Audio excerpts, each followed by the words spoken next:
With the 15th pick and with the 26th pick in the 2019 NFL Draft, the Washington Redskins select Dwayne Haskins, Montez Sweat. Welcome, all my fellow Redskin brethren and sistren. I am your man and resident Redskins fan, Lou. Thank you for joining me here on the Redskins Report. So the Redskins finally did what we expected them to do. Franchise tag Brandon Scherff. Tag Brandon, you're it.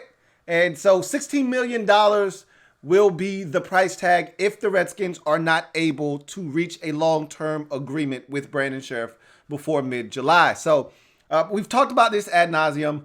This is not a surprise. We anticipated this happening. I would have been more shocked had the Redskins reached a long-term agreement with Brandon Scherff than them slapping the franchise tag on him. I'm not surprised by this move. The report is, and the word out on the street is that the Redskins offered Brandon Scherff a long-term deal paying him $13 million per year. He's not going to accept that, and he hasn't accepted that. And I don't know if they thought that was going to get a deal done or if they were just kind of pushing that out there to see if he would bite. He's not going to take that bait. You know, if you know anything about how this works, the next guy in line needs to be the next highest paid guy at that particular position, especially when you're talking about a guy that has made 3 Pro Bowls in his 5-year career. So there's no doubt in my mind that Brandon Scherff is looking to be the highest paid guard in the league. We've seen Zach Martin and some of these other guys get massive deals in Dallas in particular. And so there's no way that Brandon Scherff is going to accept anything less than being the next highest paid guard in the league. And really you have to do that because by the time you come around looking for your next deal, you're probably going to be the 11th, 12th paid, guard or whatever the case may be. Depends on how many more guys come along to get paid. And so that's probably too high of a number. It'll probably be, he'll probably be the 7th, 8th, 9th highest paid guard or so, or interior offensive lineman by the time he's looking to re-up his deal. So you gotta strike while the iron's hot, and he's gonna try and get that, $90 million deal from the Redskins. And I anticipate something getting done between the two sides before that mid-July deadline for a long-term extension is reached. But we'll see what happens. One thing's for sure, Brandon Scherff will be here for the 2020 season as the Redskins use the franchise tag on him. And as we've seen in the past how this franchise tag works, generally the player that is being franchise tagged, his agent essentially says, look, we're already getting paid $16 million this year. So any negotiations for a per annual salary starts at the franchise tag number. So that number being 16 means if you want Brandon Scherff, that number starts at 16 most likely, and it's only going to get higher. And we've seen it before with Kirk and how, the negotiations started with the franchise tag number. And then, the next year was, hey, look, the negotiation starts at the next franchise tag number. So I think the same thing's going to happen with Austin Hooper. We saw Hunter Henry, which is, again, not a surprise. I told you guys that Justin Simmons was going to be franchise tagged by the Broncos. He was, which is why I didn't talk about him when we talked free agency and the safety position. And I told you Hunter Henry was a guy that I liked actually more than Austin Hooper. Sans for the injuries. Obviously, the injuries are a concern with Hunter Henry, and that probably would have led me to go to Hooper anyway, because I need a guy that can play and be available. But Hunter Henry, to me, is the better of the two, but he wasn't going to be allowed to leave Los Angeles with the Chargers, and they slapped the franchise tag on him. That franchise tag number, if I'm not mistaken, for the tight end position is $11 million, I think. I either saw 11 or 12. I believe it's 11. And if it in fact is $11 million, Austin Hooper's deal is going to start at 11. I think he's ultimately going to get 12 or 13 now. I thought the franchise tag number, and I don't know why I thought this, thought it was like 9.5, $10 million somewhere in there, and that, Hooper would just exceed that. But right now, Hunter Henry is the highest paid tight end in the league because of the franchise tag.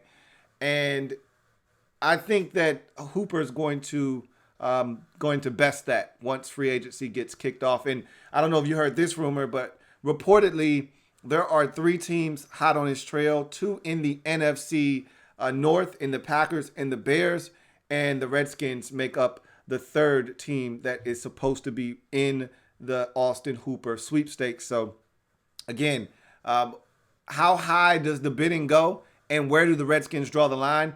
And really, it could just come down to a matter of who gets to him first. It may not turn into a bidding war. It may just turn into, hey, which team gets to him first, gets to Austin Hooper's agent and Austin Hooper, and lays a contract in front of them that they like. Being that there is no visits now, by free agents, it's not like you can get a guy on a plane and get him to your building and not let him leave, which we know Daniel Snyder has been really good at doing. That's not the case anymore. All it takes is a phone call now. You could be in negotiations. The phone rings for the agent on the other line, and he probably has 2 or 3 cell phones. If you're a really good agent, you probably got multiple phones. And that cell phone rings, and, it's the Packers on the other end saying, hey, don't sign that. We got this deal for you. And then the other phone rings, it's the Bears. And it's a little different when you're actually in someone's facility. You're not answering the phone if you're sitting in front of that team's owner and the phone rings. You're going to try to negotiate that deal. So it changes a little bit, this whole coronavirus thing, stopping teams from having free agents visit their headquarters. It kind of changes the dynamic a bit, but we will see what happens. One thing's for sure, Brandon Scherff will be a Redskin in 2020, and we thought that would be the case. Now it's official. Now the question becomes, can they get a long-term deal done with him before mid-July's deadline? We shall see. Again, this is going to be a crazy week, so saddle up, buckle in. It's going to be a crazy ride. I'll be here every step of the way.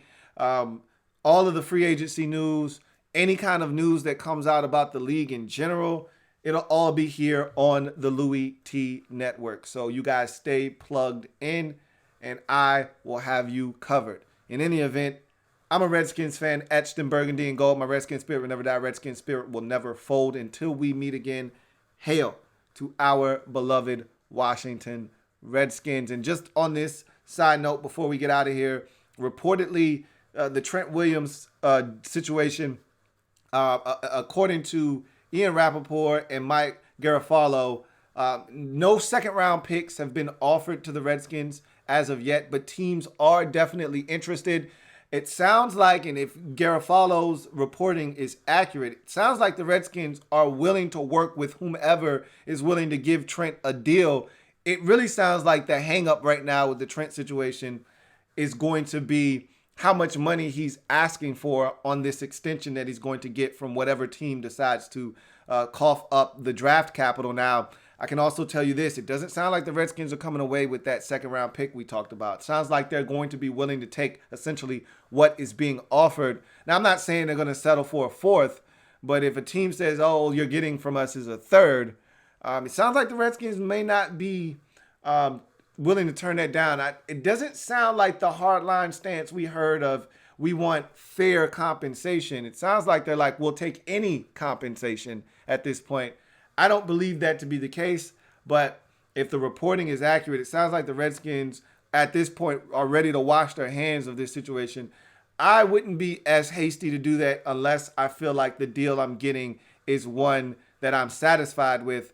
I know you want to end this nonsense. I know you want to wash your hands clean of this situation and just move on. We all would like to see resolution so that we can turn the page on this situation. But at the same time, it's business, and business is business.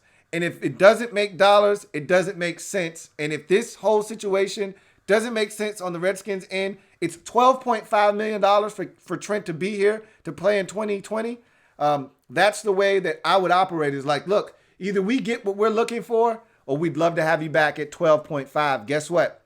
If you're Trent and someone's offering you $16 million per, let's just say a 3-year extension worth $48 million, which is $16 million per, and you get 24 of that up front, so half of the contract, or let's just say it's 20 of it up front, whatever the case may be. All right. if I'm Trent, I want 2 of those years pretty much guaranteed. So let's call it $28 to $30 million of that guaranteed. All right. Whatever the case may be, if I get that opportunity to sign that deal, that's $3.5 million more than what I'm slated to make with the Redskins this year in an environment that I don't want to be in. So I don't understand why you wouldn't do that deal, but we'll see what happens. It's either take what the other team is offering you or settle for the Redskins $12.5 million. To me, I don't know if there's really a discussion to be had here, but, it's what Trent thinks he's worth on the market. We'll see what happens, but I'm out of here. Anything else breaks, I'll be here to break it all down for you. Until then, you guys enjoy the rest of your weekend, and we'll chop it up a little bit later on. You guys have a good one. Louie T Network.